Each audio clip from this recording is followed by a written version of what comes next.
Good morning to all அனைவருக்கும் வணக்கம். Today என்ன வீடியோ பீக்கங்காய் பொரியல் எப்படி பண்ணுறதா பார்க்க போகிறோம். வாங்க வீடியோக்குள்ளே போகலாம். அதற்கு ஃபஸ்ட்டு கடாய் வச்சு எண்ணெய் சூடானதுக்கப்புறம் 1 ஸ்பூன் கடுகு உளுந்தம் பருப்பு கடலைப்பருப்பு சேர்த்து நல்லா பொரிஞ்சதுக்கப்புறம் கருவேப்பிலை சேர்த்துக்கலாம். பொதுவாகவே நம்ம பீக்கங்காயில் பாசிப்பருப்பு போட்டு கூட்டு வைப்போம், இல்லை சாம்பார் வைப்போம்.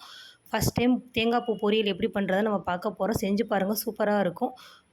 கடலைப்பருப்பு பொரிஞ்சதுக்கப்புறம் கருவேப்பிலை, உரப்புக்கு 5, 6 பச்சை மிளகா, ஒரு பெரிய வெங்காயம் நான் கட் பண்ணி சேர்த்துருக்கேன் குட்டி குட்டியாக. பெரிய வெங்காயம் சேர்த்தாலும் நல்லாயிருக்கும், சின்ன வெங்காயம் சேர்த்தா இன்னும் இதோட டேஸ்ட்டு சூப்பராக இருக்கும். இந்த ஸ்டேஜ் வந்ததுக்கப்புறம் நான் ஒரு 1/2 கிலோ பீக்கங்காயை நல்லா கட் பண்ணி வாஷ் பண்ணி எடுத்துக்கோங்க.